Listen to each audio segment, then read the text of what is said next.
I failed at everything I ever tried to be good at. I failed out of pre-med. I got rejected from every job I thought I wanted. I started 3 businesses that crashed and burned before they even got off the ground. I was dumped by people I thought were the one. I moved back in with my parents twice. I went to therapy because I couldn't figure out why I kept sabotaging my own success. By every conventional metric, I was a walking disaster.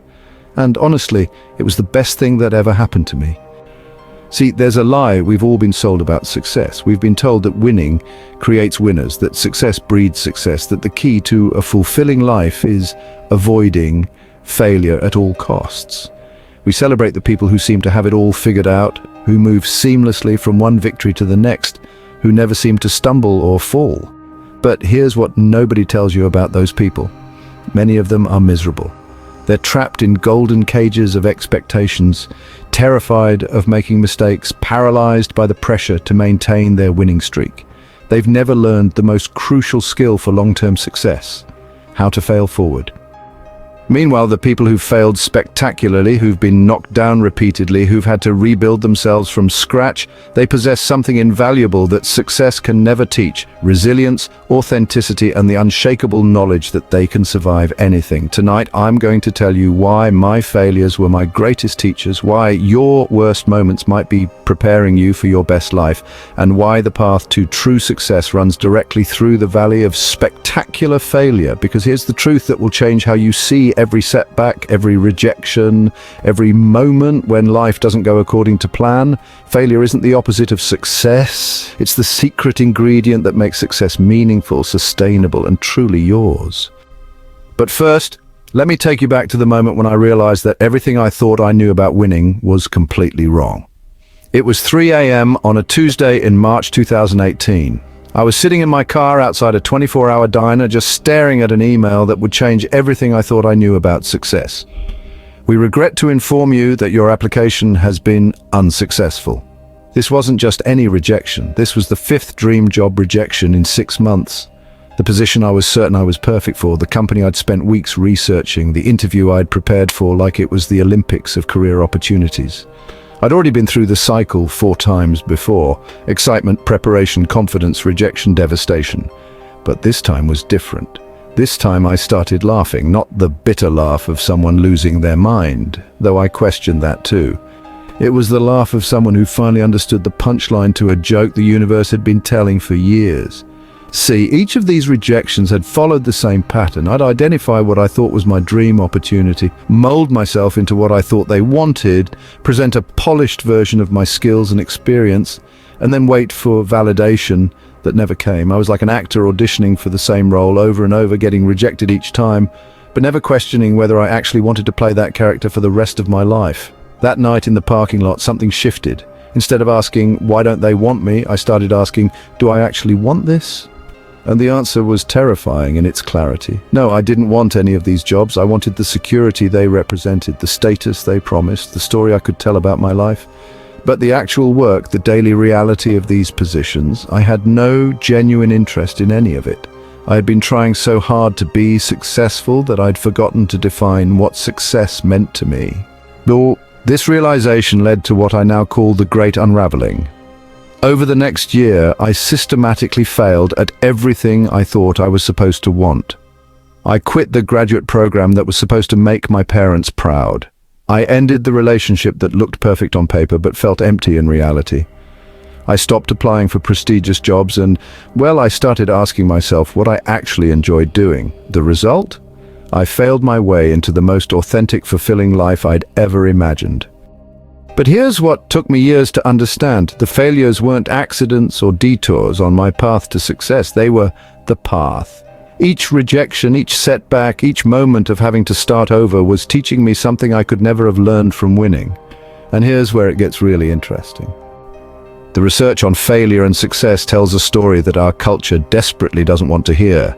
Dr. Carol Dweck's groundbreaking work on growth mindset at Stanford reveals that people who view failure as learning opportunities dramatically outperform those who view failure as evidence of inadequacy. But here's the twist. Her research also shows that people who experience early, frequent failures develop stronger growth mindsets than those who experience early, frequent successes. Think about that for a moment. The people who fail early and often become better at handling challenges, more resilient under pressure, and more creative in problem solving than people who win consistently from the start. Dr. Adam Grant's research on original thinkers found that the most innovative people in any field had significantly higher failure rates than their peers. They didn't succeed because they never failed. They succeeded because they failed more often, which meant they tried more things, which meant they discovered more possibilities. The neuroscience of resilience is actually pretty fascinating. When you fail at something, your brain doesn't just register disappointment, it undergoes a complete rewiring process. Dr. Martin Seligman's research on learned optimism shows that people who experience failure and recover develop what neuroscientists call stress inoculation. It's like a vaccine for adversity. Each time you survive something difficult, your brain builds new neural pathways that make you better equipped to handle future challenges. People who never face significant setbacks never develop these resilience pathways. This is why children who are protected from every disappointment often struggle as adults when they encounter their first real failure. Their brains haven't learned that survival is possible after setbacks. The Stoics understood this principle 2,000 years ago. Marcus Aurelius wrote, "The impediment to action advances action. What stands in the way becomes the way." They believed that obstacles weren't punishments to endure, but opportunities to develop virtue. Seneca practiced what he called premeditatio malorum, deliberately imagining loss and failure not to be pessimistic, but to appreciate what he had and prepare mentally for life's inevitable challenges. The Stoics knew that people who had never lost anything lived in constant fear of losing everything. Eastern philosophy takes this even further. The Buddhist concept of dukkha teaches that suffering is an inevitable part of existence, but that resistance to suffering creates additional pain. When you stop fighting failure and start learning from it, you transform pain into wisdom.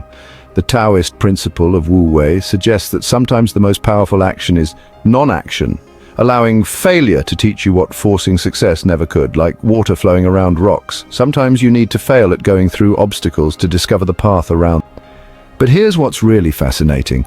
Dr. Tim Kasser's research on materialism and well-being reveals that people who achieve external markers of success too easily often experience what psychologists call hedonic adaptation, the tendency for increased pleasure to return to baseline levels despite positive experiences.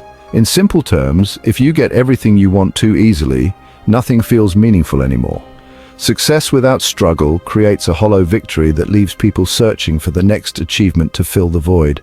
Dr. Sonia Lyubomirsky's research on happiness shows that people who work for their achievements, who overcome obstacles to reach their goals, experience longer-lasting satisfaction than those who achieve the same goals without effort. This is why, quite interestingly, lottery winners often report being less happy after winning than before. The money solved their problems, but it didn't give them the sense of agency, competence, and earned accomplishment that comes from overcoming challenges.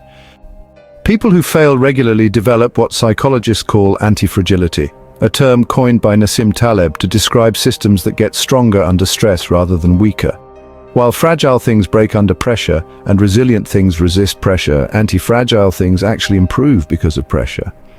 Humans can become anti-fragile, but only through exposure to manageable failures. Each setback teaches you something about yourself, your values, your capabilities, and your limits. People who never fail never get this education. Dr. Angela Duckworth's research on grit reveals that persistence through failure is a better predictor of long-term success than talent, intelligence, or initial achievement. But here's the crucial insight. You can't develop grit without having something to be gritty about. You need obstacles to develop the muscle of persistence. Let me show you the difference between winning and actually succeeding by telling you about two people I know. Meet Michael. Michael was golden from birth. Valedictorian in high school, full scholarship to an Ivy League university, accepted to medical school on his first try, residency at a prestigious hospital, and a thriving practice by age 30. Every door opened for him. Every goal was achieved ahead of schedule. Michael's life looked like a LinkedIn influencer's dream. His parents bragged about him at every family gathering. His wedding photos were magazine perfect. His house was featured in architectural magazines, but Michael had never learned how to handle disappointment because he'd never really experienced it. When his marriage started struggling, he had no tools for working through conflict because everything had always come easily. When his practice faced financial challenges during COVID, he panicked because he'd never had to pivot or adapt. More importantly, Michael had never learned who he was beneath his achievements. He'd spent so long being successful that he'd never discovered what he actually valued, what brought him joy beyond external recognition, or what kind of person he wanted to be when nobody was watching. At 35, Michael was having panic attacks because he realized he'd built an entire life around other people's definitions of success. He was winning at a game he'd never chosen to play. The failure who found everything. Now meet Lisa. Lisa's 20s were, well, a disaster movie. She got kicked out of college for poor grades. She moved home in shame. She worked retail jobs she hated. She applied for hundreds of positions and got rejected from most of them. She started a blog that nobody read. She tried freelancing and couldn't find clients. She attempted to learn coding and quit 3 times. Every family gathering was, honestly, an exercise in humiliation, as relatives asked what she was doing with her life while her cousins shared news of promotions and achievements. But here's what happened in Lisa's failures that never happened in Michael's successes. She learned who she really was. Getting kicked out of college forced her to question whether she actually wanted to be there or if she was just following expectations. Failing at retail taught her she valued creativity over security. Getting rejected from traditional jobs made her explore unconventional paths. Having her blog ignored taught her to write for herself rather than for applause. Each failure stripped away another layer of who she thought she should be, revealing who she actually was underneath. By 30, Lisa had built a successful freelance business doing work she genuinely loved, with clients who valued her unique perspective. She'd learned to make decisions based on her values rather than other people's expectations. She'd developed unshakable confidence because it was built on self-knowledge rather than external validation. Most importantly, Lisa had learned the difference between being successful and being fulfilled. Michael had won at life, but lost himself. Lisa had failed at other people's games, but won at her own. The hidden cost of early success. Psychologist Dr. Tim Casa's research reveals something troubling about people who achieve conventional success without struggle. They often develop what he calls contingent self-worth. Their sense of value becomes entirely dependent on continued achievement and external recognition. This creates an exhausting cycle where success increases rather than decreases pressure. Each achievement raises the bar for the next one. Each victory makes failure feel more catastrophic. Each win makes them more afraid of losing. People who fail early and often develop what psychologists call intrinsic motivation. They learn to find satisfaction in the process rather than just the outcome, in personal growth rather than just external recognition. The authenticity advantage. Here's something that will, honestly, change how you think about setbacks. Failure is the only thing that forces you to discover your authentic self. When everything is going well, you can coast on external validation and societal expectations. You can follow the path that others have laid out for you, meet the goals that others have set for you, and never question whether any of it aligns with who you really are. But when you fail, really fail, all that external scaffolding collapses. You're forced to ask the fundamental questions.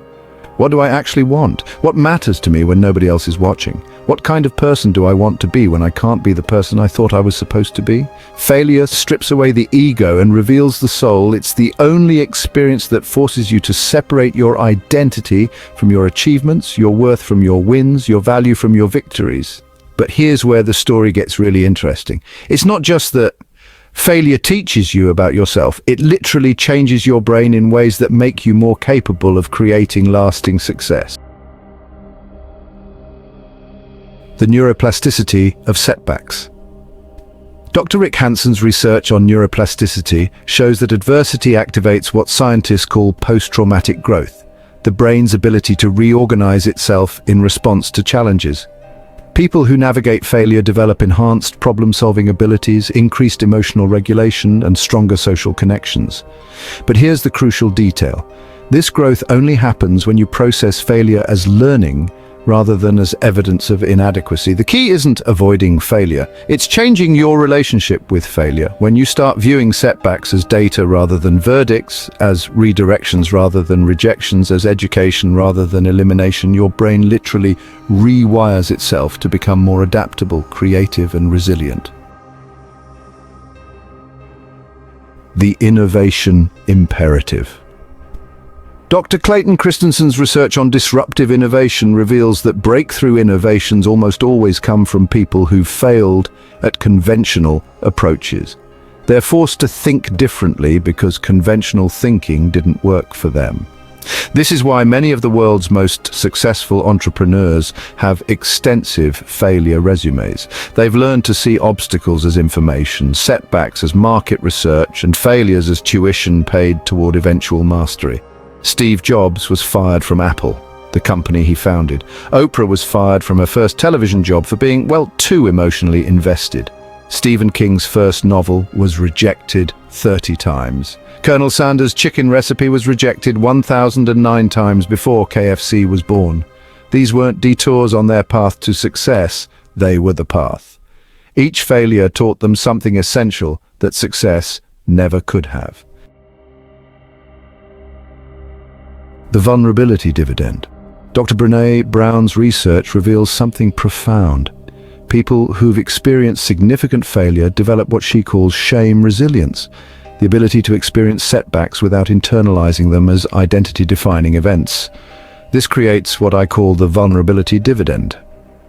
People who've failed publicly become more willing to take risks, more honest about their struggles, and more authentic in their relationships. They've already survived their worst fears, so they're free to be real in ways that people protecting perfect track records never can be. The Stoic perspective on adversity. Marcus Aurelius, who ruled the Roman Empire at its peak, wrote extensively about the value of obstacles. But his insights weren't theoretical. He was writing while managing plagues, wars, and political upheaval. He understood that external circumstances don't determine internal experience. You have power over your mind, not outside events. Realize this, and you will find strength, he wrote. The Stoics believed that the only true failure was failing to learn from adverse circumstances. Epictetus, who was born a slave, taught that we can't control what happens to us, but we can control how we respond to what happens to us. He believed that people who learned this lesson through hardship were more free than people who never face constraints. The Stoic concept of amor fati, love of fate, suggests that we should be grateful for our failures because they're the only experiences that force us to develop wisdom, strength, and character. And Buddhist philosophy teaches that attachment to outcomes creates suffering, while acceptance of what is creates peace. This doesn't mean being passive or giving up on goals. It means holding your goals lightly enough that failure doesn't destroy you. The Japanese concept of wabi-sabi finds beauty in imperfection, impermanence, and incompleteness. In a wabi-sabi worldview, failure isn't a flaw to be hidden, but an essential part of the human experience to be integrated and honored. Zen Buddhism has a saying, fall down 7 times, get up 8. But the wisdom isn't just in getting up, it's in learning something new each time you fall that makes the next attempt more informed than the last. Here's what our culture gets dangerously wrong about achievement. We worship the destination while ignoring the journey, celebrate the outcome while dismissing the process, and idolize the winners while learning nothing from the people who lost everything and had to rebuild. Social media has created a generation of people who believe success looks like a straight line upward.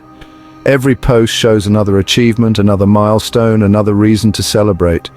We see the promotion, but not the years of rejected applications. We see the perfect relationship, but not the 3 toxic ones that taught them what love actually means.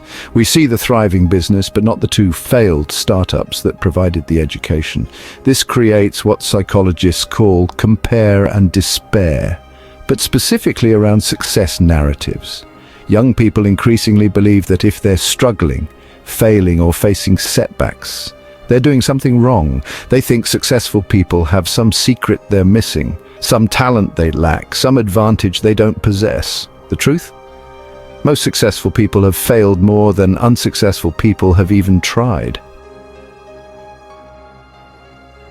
Malcolm Gladwell's so-called 10,000-hour rule became famous, but, most people kind of missed the real point. It's not just that mastery takes a lot of time, it's that mastery actually requires failure. Those 10,000 hours aren't simply practice. They're 10,000 hours of making mistakes, getting feedback, adjusting your approach, and trying again. You really can't become excellent at anything without first becoming excellent at failing at that thing. Every master was, at one point, a disaster. Every expert started out as a beginner. Every single success story is built on a foundation of failures that, in the end, taught the most essential lessons. Dr. Brené Brown's research on perfectionism reveals a pretty shocking truth. Perfectionism isn't really about high standards, it's actually about fear of judgment. Perfectionists don't just set high goals. They set impossible goals to avoid the vulnerability of trying and potentially failing. This creates a paradox where the people most afraid of failure often end up achieving less than those who embrace failure as part of the process. Perfectionism leads to procrastination, paralysis, and honestly playing small to avoid the possibility of visible mistakes. Meanwhile, people who've learned to fail forward, set realistic goals, take consistent action, and make continuous improvements. They're not afraid of looking foolish because, they've already looked foolish and survived.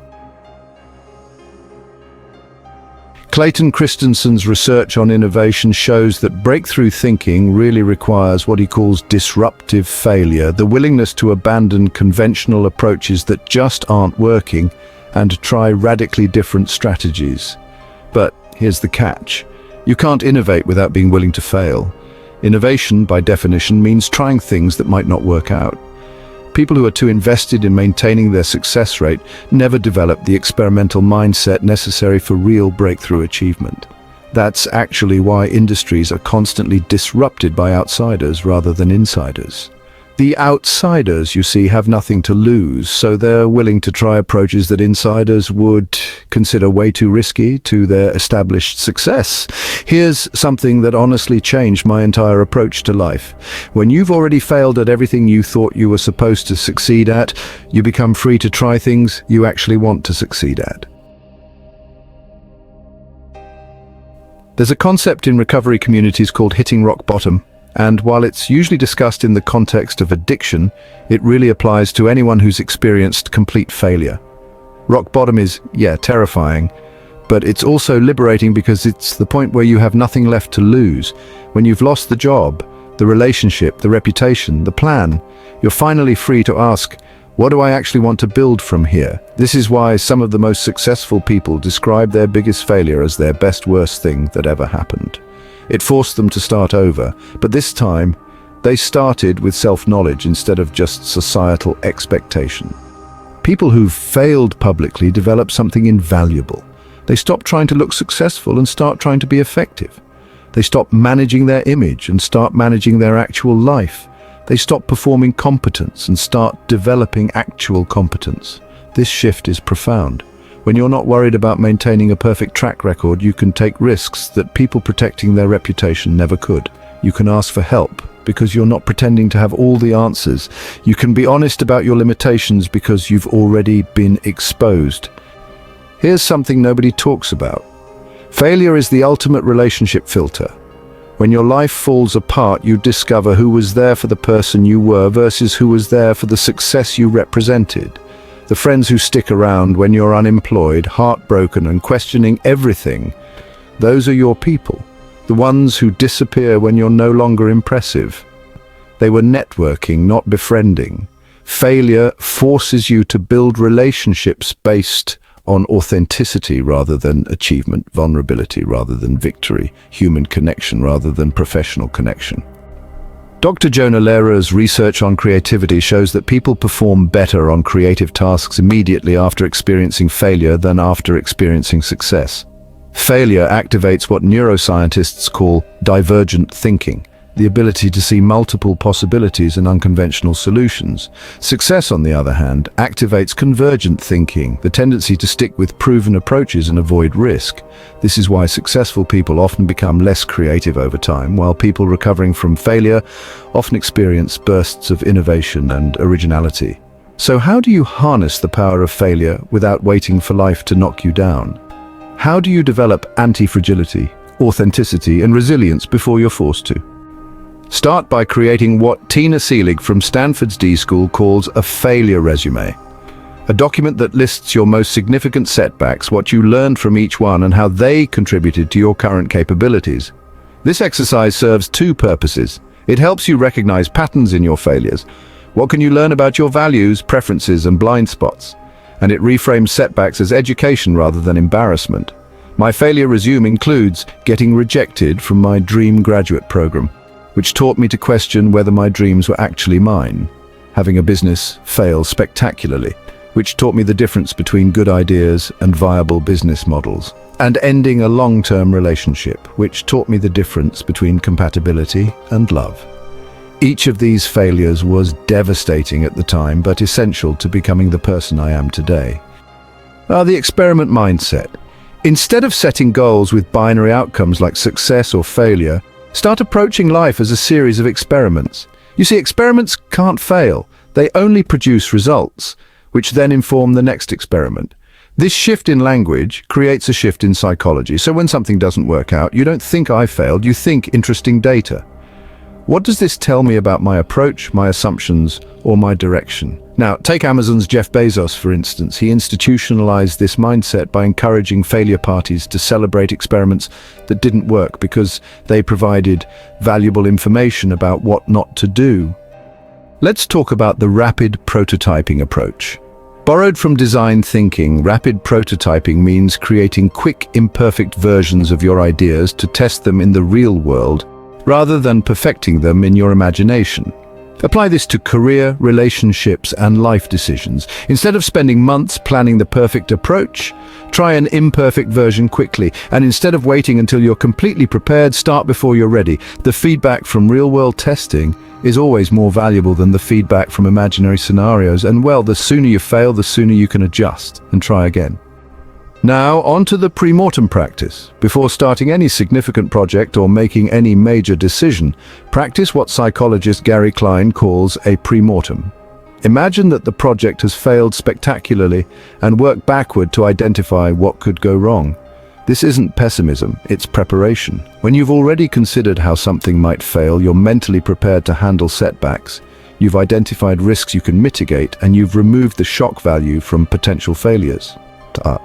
The support network strategy. Build relationships with people who've failed at similar things you're attempting.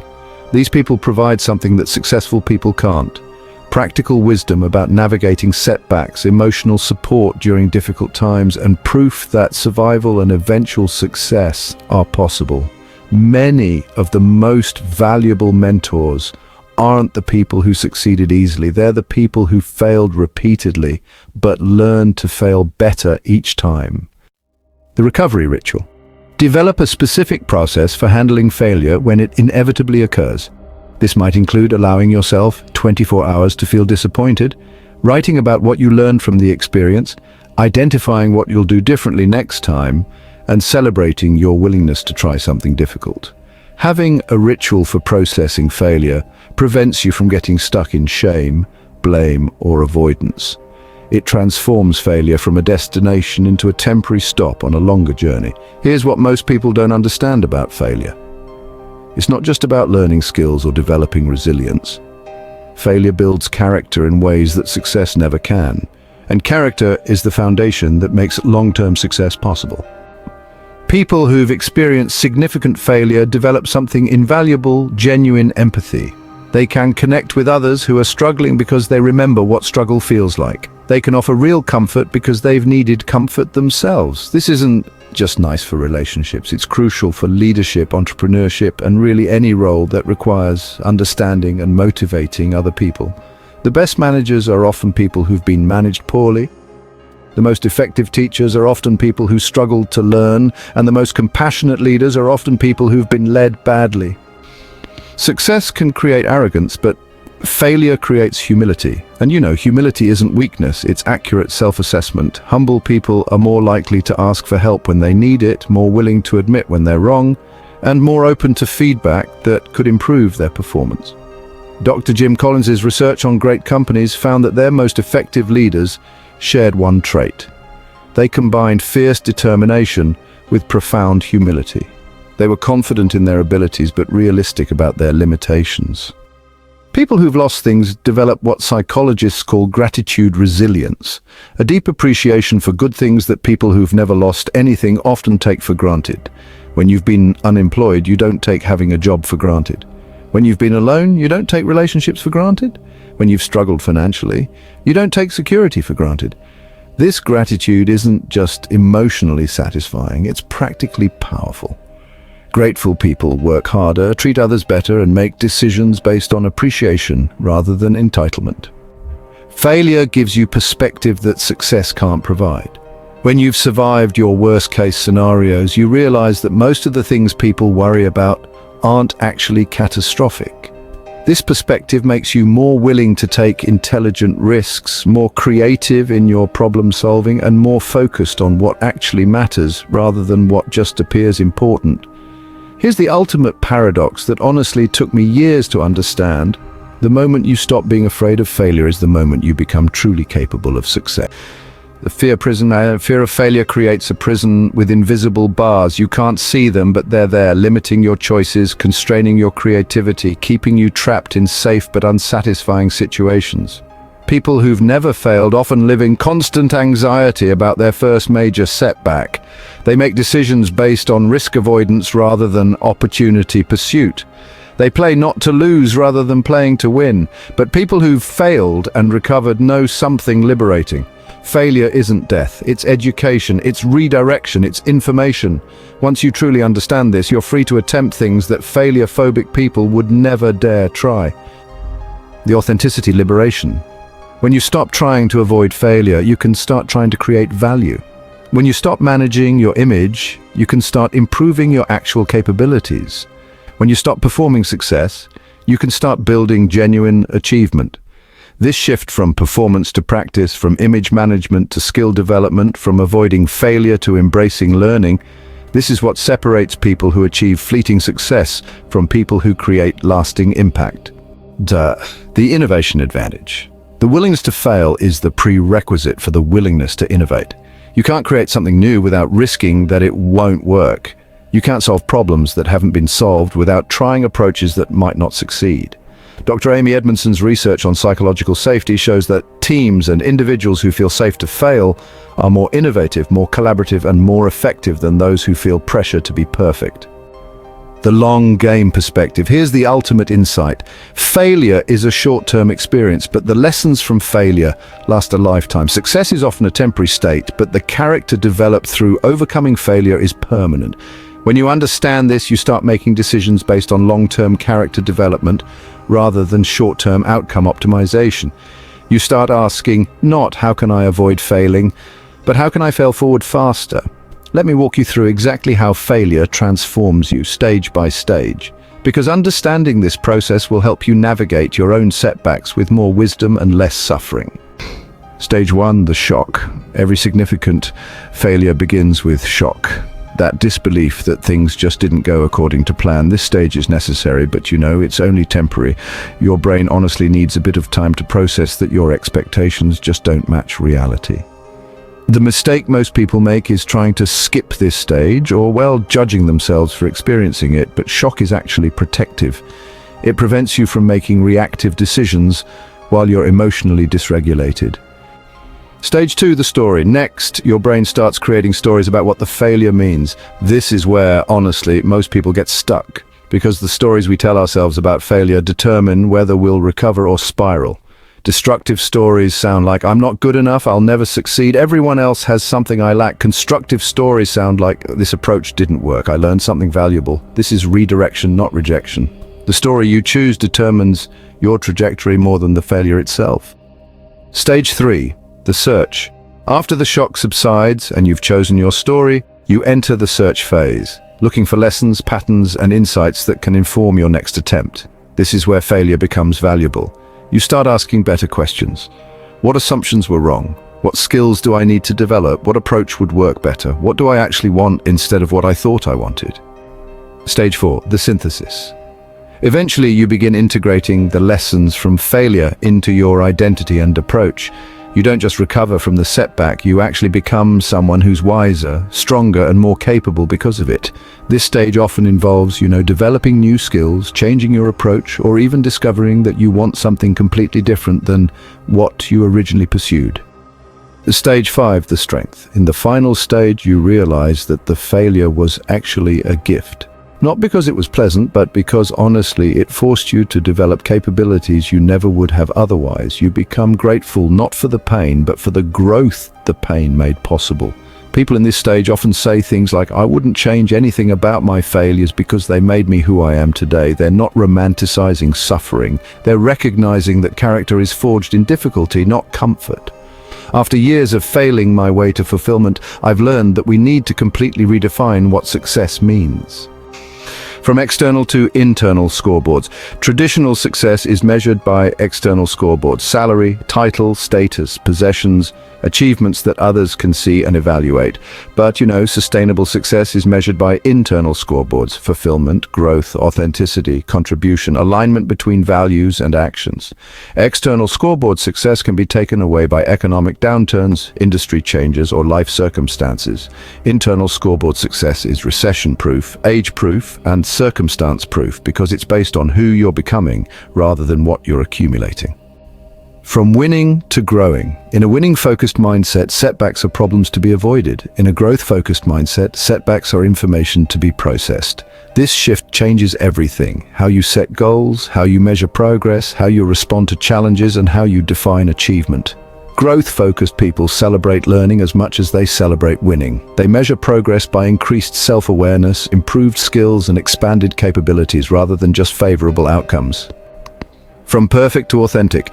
Perfect success stories are actually suspicious because honestly, real life isn't perfect. The most trustworthy success stories include failure, setbacks, mistakes, and recovery. They show the full journey, not just the highlight reel. When you embrace authenticity over perfection, you give others permission to be real about their struggles too. You become a safe person for others to be vulnerable with because you've been vulnerable first. From impressive to impactful. Impressive success is about what you can show others. Impactful success is about how you can serve others. This distinction changes everything about how you approach achievement. Instead of asking, "How can I look successful?" you start asking, "How can I be useful?" Instead of pursuing recognition, you start pursuing contribution. Instead of building a personal brand, you start building personal character. When you embrace failure as education rather than avoiding it as catastrophe, something beautiful happens. You develop what I call compound resilience. Each challenge you overcome makes you better equipped to handle the next one. The skill stack. Every failure, teaches you multiple skills at the same time. Getting rejected from jobs, well, that teaches you resilience, self-advocacy, and interview skills. When a business fails, you end up learning about finance, marketing, and risk assessment. Relationship failures, they teach you communication boundaries and honestly self-awareness. These aren't just consolation prizes. They're the actual prizes. The skills you develop while recovering from failure are quite often more valuable than the original goal you were pursuing. The network effect. People who've overcome significant challenges, they tend to find each other. There's this unspoken bond between folks who've been through the fire and come out stronger. These relationships in many cases are deeper and more supportive than connections based purely on shared success. When you stop hiding your failures, you actually attract people who value authenticity over achievement. You build a network based on mutual understanding rather than just mutual admiration. The decision-making upgrade, people who've failed and recovered, well, they make better decisions because they've learned to separate ego from outcome. They're not trying to prove they're right, they're genuinely trying to find what works. This leads to what psychologists call intellectual humility, the ability to change your mind when you're presented with the new information, to admit when you're wrong, and to choose effective strategies over ones that simply protect your ego. The stress immunity. Here's something rather remarkable. People who've survived significant failure often have lower baseline stress levels than people who've never experienced major setbacks. Why is that? Because they know they can handle whatever comes next. Dr. Richard Tedeschi's research on post-traumatic growth shows that people who've overcome adversity develop what he calls assumed resilience, an unconscious confidence in their ability to handle future challenges. But here's the deepest insight from my own journey through failure. The goal isn't to fail just for the sake of failing. The real goal is to become someone who's so secure in their own worth, so clear on their values, and so skilled at recovery that failure becomes just another experience, rather than some identity-threatening catastrophe. The freedom formula. True freedom comes from this equation: self-worth minus achievement dependence equals unshakable confidence. When your sense of value isn't tied to your track record, you're, free to attempt things that matter to you, rather than things that impress others. You're free to be honest about your struggles, rather than performing constant success. And you're free to change direction when you discover new information about yourself or the world. The wisdom integration. The deepest level of success isn't about avoiding failure, it's integrating failure so completely that it becomes a source of strength rather than shame. This means, owning your setbacks as part of your story, learning from your mistakes without being defined by them, and using your experience to help others navigate similar challenges. People who reach this level of integration often become the most trusted advisors, the most effective leaders, and the most fulfilled individuals, because they've learned to transform pain into wisdom. The service transition. Eventually, your failures become qualifications for serving others. Your struggles become the foundation for your contribution. Your setbacks become your setup for helping others avoid similar mistakes or navigate similar challenges more skillfully. This is when failure transforms from something that happened to you into something that prepared you to help others. Your greatest pain becomes your greatest purpose. So let me leave you with this truth that took me decades to understand. I didn't succeed despite my failures. I succeeded because of them. Every rejection taught me something about myself that acceptance never could have. Every setback forced me to develop skills that smooth paths never would have required. Every moment of having to start over gave me the chance to start better, wiser, and more authentically than before. The failures weren't detours on my path to success. They were the path. They weren't obstacles preventing me from reaching my destination. They were the experiences that taught me where I actually wanted to go. Here's what I know now that I wish I'd known at 22. Your failures are not your flaws, they're your education. They're not evidence that you're not good enough. They're proof that you're brave enough to try things that matter, even when success isn't guaranteed. The people who impress you with their perfect track records, many of them are imprisoned by the pressure to maintain that perfection. They can't take risks because they can't afford to be wrong. They can't be vulnerable because they can't afford to be seen as anything less than flawless. But you, if you've failed, if you've been knocked down, if you've had to rebuild yourself from pieces, you're free. Free to be real, free to take risks, free to define success on your own terms rather than society's expectations. Your failures haven't disqualified you from success. They've uniquely qualified you for a kind of success that people who've never truly failed can never achieve. Success that's built on self-knowledge rather than social approval, authenticity rather than performance, character rather than just competence. So the next time life knocks you down, and it will, because that's what life does, remember this: you're not falling behind, you're not being punished, you're not being disqualified from the good life. You're being educated by the most demanding but effective teacher you'll ever have: experience. Your failures aren't your finale, they're your foundation. Your setbacks aren't your story, they're your setup. Your breakdowns aren't your breaking point, they're your breakthrough waiting to happen. The most successful people aren't the ones who never fail, they're the ones who fail forward, learn faster, and get back up stronger than they fell down. Your failures haven't made you a failure, They've made you a survivor, a learner, a warrior, and eventually, if you let them, they'll make you exactly the kind of successful person this world desperately needs. Because the world doesn't need more people who look successful. It needs more people who are genuinely successful, who know themselves, serve others, and create value rather than just capturing attention. That person, the one who's been forged in the fire of failure and emerged stronger, wiser, and more authentic. That person is you.